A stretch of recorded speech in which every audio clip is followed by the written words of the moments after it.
এইখানে আওয়াজ দিতে পারিনি কেন কি না আমি আবার সেই গলাটা কেন কি আমি বাজারে গেছিলাম, বাজার থেকে সিঁড়ি উঠে মানে ভাইয়াকে নিয়ে আসার পরে মানে আমার শ্বাস বন্ধ হয়ে যাচ্ছে, আমি আর কথা বলতে পারছিলাম না। লাস্টে আমি তোমাদের এইভাবেই দেখিয়ে দিলাম, আওয়াজ না দিয়ে ভিডিওটা এইভাবেই করে নিলাম, যে পরে ভয়েস রেকর্ডটা দিয়ে দেবো।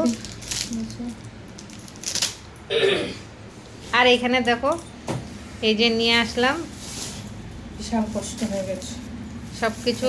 আজকে 2 দিন 3-4 দিন পরে মনে হয় আজকে বাজারে গেছি। সেই সানডে গেছিলাম, সানডের পরে তারপরে হ্যাঁ মানডে টিউসডে যাই নাই, হ্যাঁ 2 দিন পরে আবার আজকে বাজারে গেছি। আর আজকে বাজারে গিয়ে এইসব নিয়ে এসেছি। বেশি কিছু আনি নাই কিন্তু আবার কমও আনি নাই, মানে আনতে আমার সিঁড়িটা উঠতে সত্যি আমার এত কষ্ট হয়েছে ব্যাগটা নিয়ে না, মানে কি বলবো, মানে হাঁপাচ্ছিলাম, মানে কথা আর আমি বলতে পারছিলাম না। আর এখানে এই যে কলা নিয়ে এসেছিলাম, 4টে কলা ছেলের জন্য নিয়ে এসেছি, বাবাকেও ভাবছি দেবো, এখন দেখি দেবো কি না, কফটা মানে বেশি ইয়ে করছে, যদি দেখি একটু ঠিক আছে তাহলে। আর এই লাউটা 20 টাকা নিয়ে আছে, লাউটা নিয়ে আসলাম 20 টাকা নিল। ওই কেন কি অনেকগুলো মাছের মাথা আছে ঘরে, তাই লাউটা দিয়ে মাছের মাথা দিয়ে ঘন্ট করব। আর এই যে ভেন্ডি আর টমেটো এসব 20 টাকা 20 টাকা, ভেন্ডি 20 টাকা, টমেটো 20 টাকা, এখানে লাউটা 20 টাকা, হ্যাঁ সব 20 টাকা 20 টাকা করে মোটা 100 টাকা মতো মনে হয়েছে। ওর লঙ্কাও আনিয়েছিলাম, ওর সাথে লঙ্কাও ছিল। আর এগুলো মানে ভাবলাম যে না ঢেলে নেই, আর এটা ঢেলে নেওয়ার কারণ ছিল কেন কি না মাছের রক্তটা মনে হয় এর ভিতরে লেগে গেছিলো, তো আমার একটুখানি কীরকম গন্ধ গন্ধ বেরোচ্ছিলো, যার জন্য আমি ঝুড়িটাতে ঢেলে নিলাম, মানে ব্যাগটা কোথাও না রেখেই ঝুড়িটাতে সিধা ঢেলে দিয়েছি। লাস্টে ব্যাগটা ডাস্টবিনের ওইখানে দিয়ে দিয়েছি। এখানে ভেন্ডিটা ভালো ছিল, একদম ফ্রেশ ভেন্ডি ছিল, ভেজেছি, বাবাও খেয়েছে ভেন্ডি ভাজা আলু দিয়ে, মানে আলু ভেন্ডি ভাজা দিয়ে ভাত খায় ভালোই, খেয়েছে। আর এখানে মাছ নিয়ে এসে আজকে মাছ এলো পাঙ্গাস মাছ, আমি তো কখনোই কিনি না বন্ধুরা, জানি না কোনো সময় কিনি না, মাছটার থেকে মানে পুরো রক্ত রক্ত হয়ে গেছে। টোটোবেলাতে আমি টোটোতে উঠেছি, টোটোবেলার ওখানে পুরো রক্ত, টোটোবেলাতে দেখে না, পরে যদি দেখে তারপরে কী করবে ভগবান জানে। এই দেখো পুরো মাছ আমার ব্যাগে পুরো রক্ত লেগে গেছে, আমি বুঝতে পারি নাই যে এরকম হবে, তাহলে ওরা বলতাম 2টো পান্নি দিতে। আর এই যে পাঙ্গাস মাছ এখানে আমি আজকে এনেছি, আমি কোনো দিন আনিনি, কিন্তু খেয়ে দেখলাম ভালোই, খারাপ না, কাটা নেই একদম, এটাই আমার বেস্ট লাগলো যে একটুখানিও কাটা নেই, শুধু মাঝখানে কাটাটাই, কিন্তু এত রক্ত বেরোচ্ছিলো না, আমার দেখি কীরকম লাগছিলো। যাক মাছটা ভালোই ছিল, খারাপ ছিল না। ছেলেকেও জিজ্ঞাসা করলাম, বহু ভালো ছিল, আমি গরম মশলা টশলা দিয়ে রান্না করাচ্ছি তো, তো দেখি যে না ভালোই ছিল। আর ওইখানে আমি গেছিলাম কি টাইম দেখতে যে কটা বাজে, কেন কি ছেলের জন্য রান্না বসাবো। আর এখানে এই যে ব্রেড নিয়ে এসেছিলাম, আর এখানে দুধ নিয়ে এসেছিলাম। বাবা মানে রুটি দুধ তো ডেলি খেতেও ভালো লাগে না, কী দেবো, আগে দালিয়া খাতেও দালিয়াটা বানিয়ে দিতাম, কিন্তু এখন দালিয়াটা বিলকুল খেতে চাচ্ছে না, সেদিন জিজ্ঞাসা করছে, বলছে খাবে না। আর এখানে বাজার টাজার সব সোনাদের দেখিয়ে দিয়েছি, আর এখানে সব রান্না শুরু করে দিয়েছিলাম। ওই যে তাড়াতাড়ি কী করবো, এক মাছ রেখে মাছটা মনে হয় ধুইনি, হ্যাঁ ধোয়া হয়ে গেছিলো। আর এখানে আলু কেটে আলু বসিয়ে দিয়েছিলাম, ফটাফট আলুটা ভাজছিলাম, তাড়াহুড়ো করছিলাম, কেন কি ছেলে যাবে, মাছের ঝোল ভাতটা না হলে তাহলে ছেলে খেয়ে যেতে পারবে না, সেটা একটা বড়ো সমস্যা। এই যে এখানে মাছ দিয়ে নুন হলুদ মেখে নিয়েছি, আর ওইদিকে মশলা করাও হয়ে গেছে, মানে নাকে মুখে ধুম লাগে আমার বাড়ি। এখানে মাছ বেশি রান্না করি নাই, অল্পই করেছি। আর এখানে এই যে বাবার জন্য ব্রেড আর দুধ দিয়ে মানে একদম মানে নরম করে নিয়েছি। আজকে দুধ রুটি দেয়নি, কেন কি দুধ রুটি ডেলে ডেলে ভালোও তো লাগে না খেতে না, তো আজকে একটুখানি ব্রেড দিয়েছি। বন্ধুরা কোয়েলটা এত সুন্দর ডাকছে এখনও আওয়াজ আসছে। আর এটা হলো ব্রাউন ব্রেড ছিল, আমি অন্য একটা ব্রেড আনি মিল্ক ব্রেড, সেটা ছিল না, তো দোকানদার বললো একদম ফ্রেশ এইমাত্রই এসছে নিয়ে যায় না, হচ্ছে ঠিক আছে যাও। তারপরে হ্যাঁ ব্রেডটা ফ্রেশ একদম মানে ভালো ছিল। তারপরে ব্রেড দিলাম, দিয়ে তারপরে দুধ দিয়ে ভালো করে একদম নরম করে সুজির মতো করে তারপরে দিয়েছি। দেখো কোয়েলটা এখনও ডাকছে, এত সুন্দর কু কু করে ডাকছে না, মনটা ভরে যায়। আর এই যে দেখো এখানে একদম দুধ দিয়ে ভালো করে নরম করে দেখো কিন্তু খেয়েছে ভালো ব্রেডটা, মাঝে মধ্যে ব্রেড দিলে একটু খায়। দেখো বন্ধুরা, তোমরা শুনো, জানি না তোমাদের শোনা যাবে কিনা, কি সুন্দর ডাকছে। এই যে একদম নরম করে নিয়েছি, এবার বাবাকে দিয়ে দিয়েছি। আর সকালে ব্রেডটা দেখলাম যে না হাতেই খেলো, আস্তে আস্তে দিলাম, মানে চামচ দিয়ে দিয়েছি, দেখছি কিনা হাতেই খেয়েছে। আর এখানে আমি পাঙ্গাস মাছ ভেজে নিয়েছি, ফটাফট 6 পিস মাছে রান্না করেছি, বাকি মাছ রেখে দিয়েছি, কেন কিনা কীরকম হবে না হবে, খেতে কীরকম লাগবে সেটাও বুঝিয়েছি, তারপর রান্না করবো। আর এখানে মশলা একটুখানি আজকে বেশিই দিয়েছি, পাঙ্গাস মাছ তো ওই জন্য মশলাটা একটু বেশি করে দিয়ে কষিয়ে নিয়েছি ভালো করে।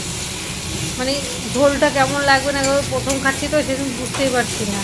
কিন্তু এই পাঙ্গাস মাছের পাতুরি আমি আমার ছোটো ভাইয়ের শ্বশুরবাড়িতে খেয়েছি, সেই দারুণ টেস্ট লাগে, খুব ভালো লাগে খেতে। আমার শুধু বারবার মানে ওইদিকে কোয়েলটা যে ডাকছে ওইদিকেই আমার ধ্যানটা চলে যাচ্ছে। আর এখানে গরম জলটাও বসিয়ে দিয়েছি মাছের চুলে দেবো বলে, আলুটা তো ভেজেই রেখে দিয়েছি আগে থেকে।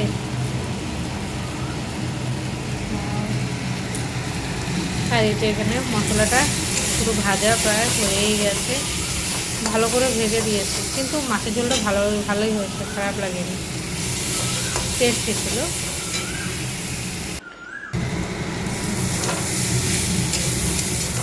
দেখো বন্ধুরা,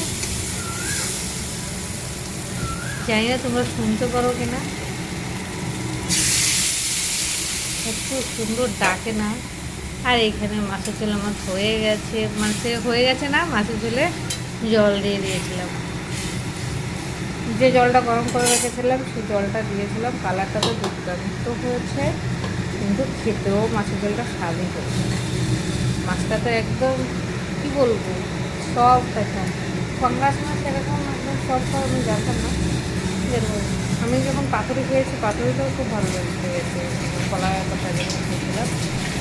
আর এই যে এখানে দেখো আর একটুখানি জল, মানে আরেকটু জল দিয়েছিলাম, কেন কি না আরেকটু জল দিয়ে দিয়েছিলাম, কেন কি একটুখানি ফুটবে, তারপরে আলুতে টানলে একদম মানে তাহলে শুকিয়ে যায়।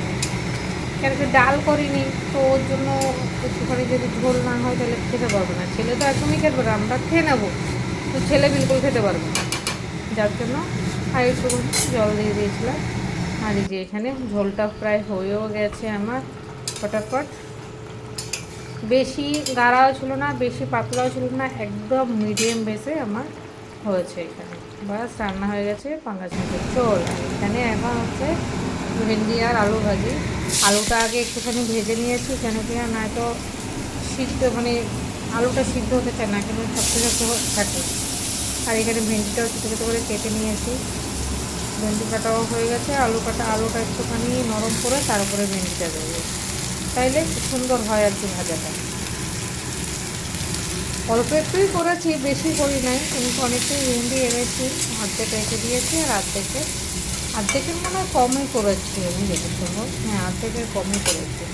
আর এই যে এখানে দেখো আলুটা একটুখানি ভেজে দিয়েছি, একটুখানি হালকা সিদ্ধ হয়ে যাক তারপর নামাবো। আর এই দিকে দেখো বৃষ্টি, এত বৃষ্টি নেমেছে না বন্ধুরা, মানে ঝরঝর করে বৃষ্টি নেমেছে।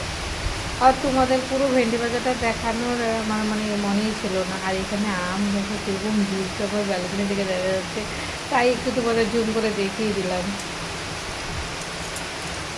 ভেন্ডি ভাজাটা মানে লাস্টে কী হয়েছে কি, ভেন্ডিটা দেওয়ার পরে ছেলেকে খেতে দিলাম, এই তাড়াহুড়া, আর আমি লাস্টে ওই শ্যুটটা করতেই আমি ভুলে গেছি, মানে ভেন্ডি ভাজাটা হয়ে গেছে, যে ভেন্ডিগুলো দিয়েছি সেই শ্যুটটা করতে পারে। আর এখানে দেখো এত হাওয়া তুফান বাতাস চলছিল, আর বৃষ্টি হয়ে গেছে, ঝমঝম করে বৃষ্টি হলে তো সত্যি খুব ভালো লাগে। সব কাজ হয়ে গেছে, খাওয়া দাওয়া কমপ্লিট, পুরো সব কমপ্লিট হয়ে গেছে। আমার গলাটা জানি না কী হয়েছে, ভগবান জানে, বুঝতেই পারছি না, কথা বলতে গেলে মানে আটকে যাচ্ছে। আজকে হচ্ছে বৃষ্টি একটুখানি, এই যে ঘুমাচ্ছে।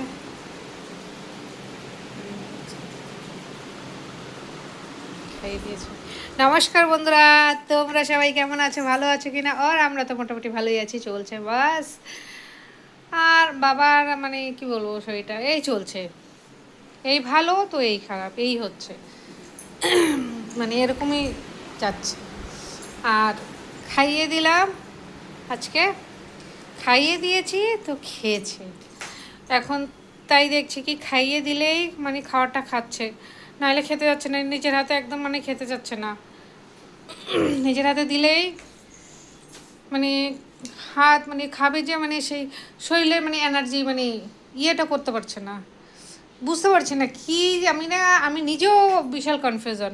একটুখানি ভালো দেখি, আবার একটুখানি দেখি দেখো, যেমন আজকে চানটাও করিয়ে দিয়েছি, চান করিয়ে দিলাম, খাইয়ে দিলাম।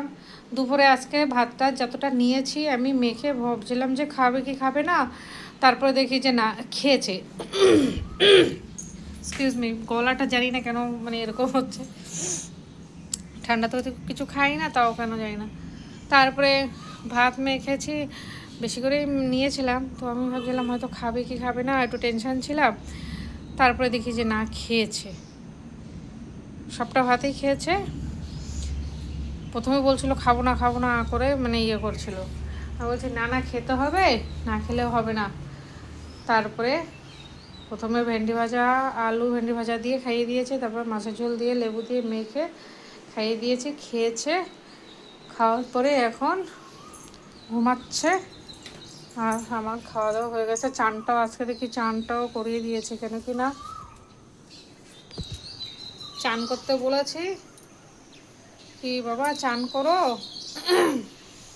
চানটা করে নাও। দেখি যে চান করতে যাচ্ছে না, মানে চান করতে যাওয়ার কোনো মানে ইচ্ছে নেই। কালকেও চান করে নেয়, এমনিও একদিন ছেড়ে একদিন চান করায়, এখন কেন কিনা বুকের কপটা একটুখানি কীরকম ইয়ে লাগছে, ওই জন্য একদিন ছেড়ে একদিন চানটা করাই। তারপরে দেখি যে না, চান করতে তো চাচ্ছে না। তারপরে নিজেই গরম জল করে চানটা করিয়ে দিলাম, চান করিয়ে তারপরে কাজ টাজ করে আমি নিজে চান টান করে পুজো টুজো দিয়ে তারপরে খাইয়ে দিয়েছি। দেখো বৃষ্টি হয়ে গেছে, আর কোয়েলটা ডাকছে দেখো, এত সুন্দর ডাকছে না কোয়েলের আওয়াজটা। এখানে সকালবেলা মানে এইসব সময় না মানে কোয়েলের আওয়াজটা হেভি লাগে, আর এত সুন্দর ডাকে না, খুব ভালো লাগে। হয়ে গেছে সব একদম, বাবাকেও খাইয়ে দিয়ে নিজেও খাওয়া দাওয়া হয়ে গেছে, সব কাজ কমপ্লিট। এখন দেখো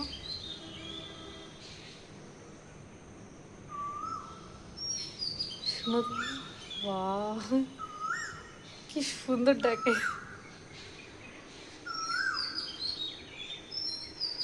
সেই লাগছে ডাকটা। চলো দেখতে থাকো আমার ভিডিও, লাইক কমেন্ট শেয়ার আর সাবস্ক্রাইব করে দেবা।